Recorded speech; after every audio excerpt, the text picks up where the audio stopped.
Hello everyone, Manic Monster Masher here today with another painting video, tutorial, whatever you want to call it.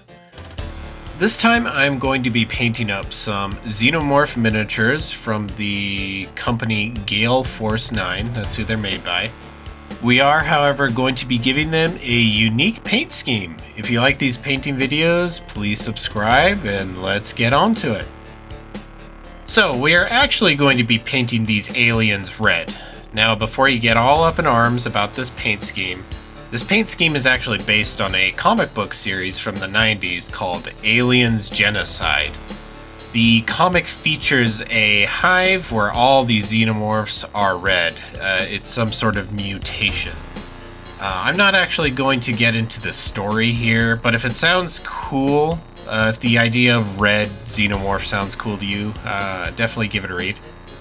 Anyway, this paint scheme is actually really easy as it only needs 4 paint colors.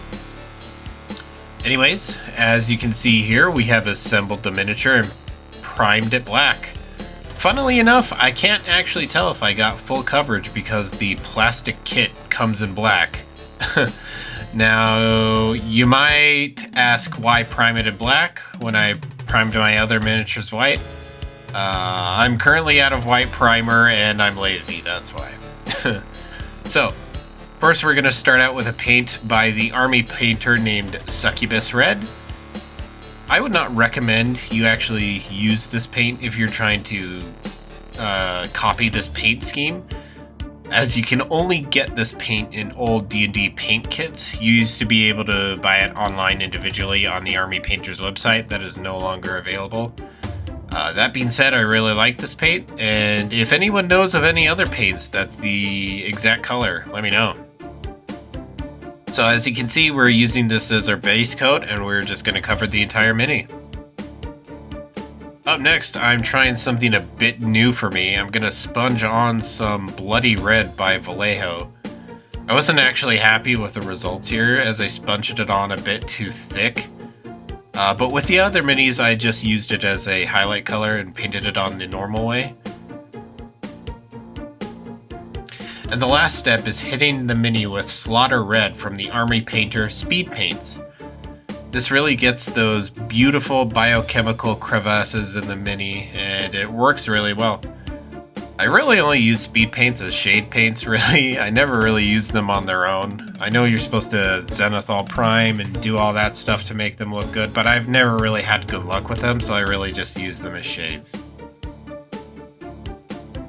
Then we're going to paint the base. You can paint it whatever color you want. I'm using the old formula by Army Painter Rough Iron.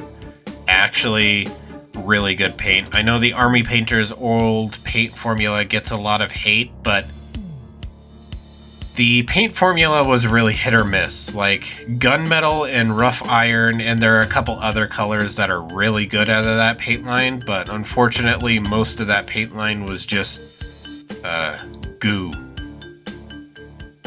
Anyway, this was a really fun project. I hope it inspired you to paint some xenomorphs in fun colors.